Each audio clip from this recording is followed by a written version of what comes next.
it just made me feel so insecure.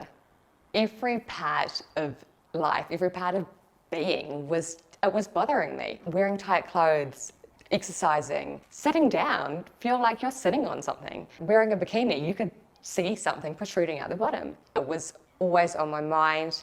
I used to hate going to the toilet because you'd see it and it would upset me.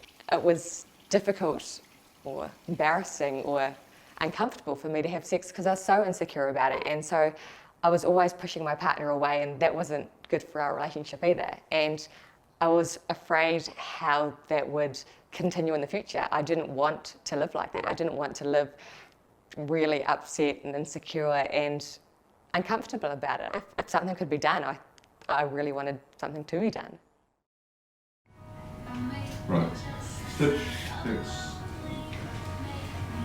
Labiaplasty is the reshaping or resculpting of usually the labia minora tissue in order to avoid them protruding beyond the outer labia majora. Right, we're going to need another stitch in a minute. It involves injecting the tissues and making them go numb, and then removing a portion of tissue in order to provide even and natural contours afterwards, and then they're stitched up.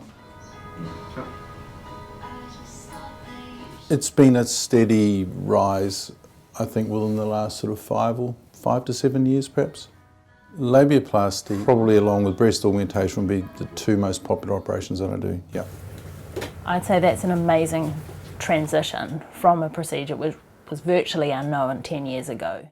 That distresses me, that worries me for a lot of reasons, but it suggests that there are lots of women who have concerns about what their genitals are like. It was just the effect it was having on my mind. It was just playing games with me. It was, I want it gone, this isn't right. Everything I did seemed to affect somehow, like I made myself think it almost. It was just that much of a nuisance for me. They just sit down and talk and tell me everything that they've wanted to say to a whole lot of people over the last X number of years. I'm the first person that sat there listening to them that can actually make a difference to them and say, right, I understand what your problem is, I can see what your problem is, and I think we both agree how you want that problem solved.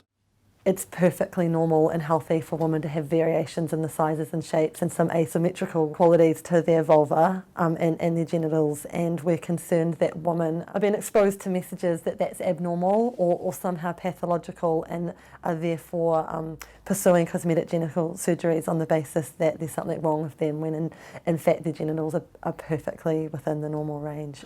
None of them are abnormal, in as much as a woman with size FF breasts is not abnormal either, nor someone with AAA breasts. They just fall at a different end of the spectrum. And I don't think either should be criticised or equally pushed to have surgery to correct that, but that surgery is available for them. I must say, almost everyone that comes in generally has a significant protrusion. There are a few that have rather subtle concerns, but as I said, that's the same with any type of surgery that one does. Looks amazing, yeah. Yeah. Perfect. Oh, that's nice and easy. Yep, that is nice and easy. Mine cost $5,700, so that's split up as a surgeon's fee, which I think was $3,800, and then theatre and supplies, which was the balance. I know for some people they'd be like, wow, that's a lot of money to spend, but it's just made me feel so much better. You know, for some surgeons it's effectively a cash cow. If that many young women are wanting it, it must be particularly attractive to offer it. But there are others, absolutely, for whom, you know, patient welfare is a primary concern.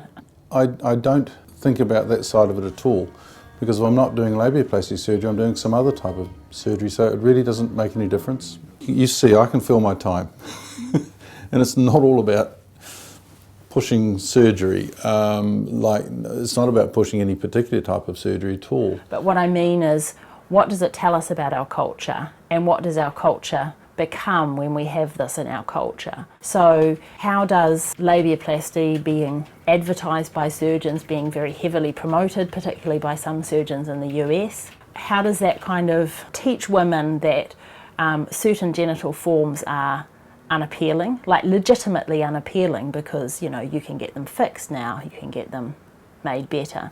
So I think it kind of changes the culture. I absolutely agree. I think it would be terrible if we were to enforce what we consider our cultural norms on young girls, for example.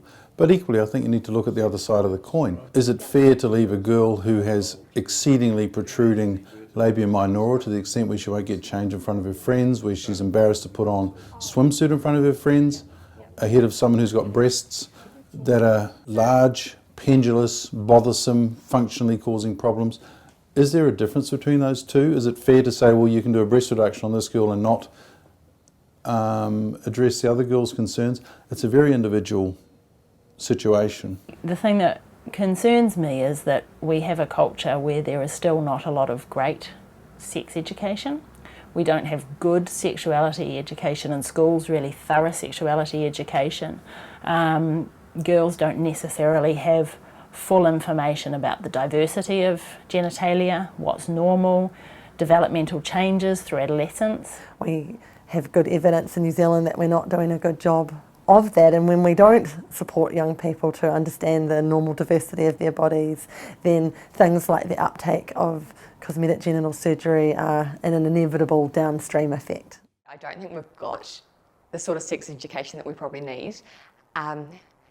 You picked up on it before, that had I been told about what was normal, and well, there is no normal, but how everyone's different and what they are, examples of what they look like, or more confidence in you and how you look, it probably definitely would have helped. And especially if I got that at a younger age, it probably would have over time cemented, and I may not have undertaken the surgery. But still, I think the insecurity would have remained there.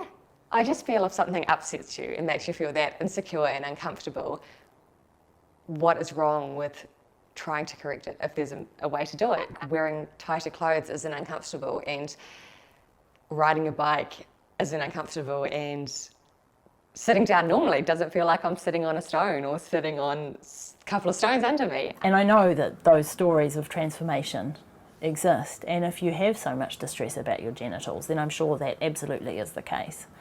But we might want to think about whether there are other ways.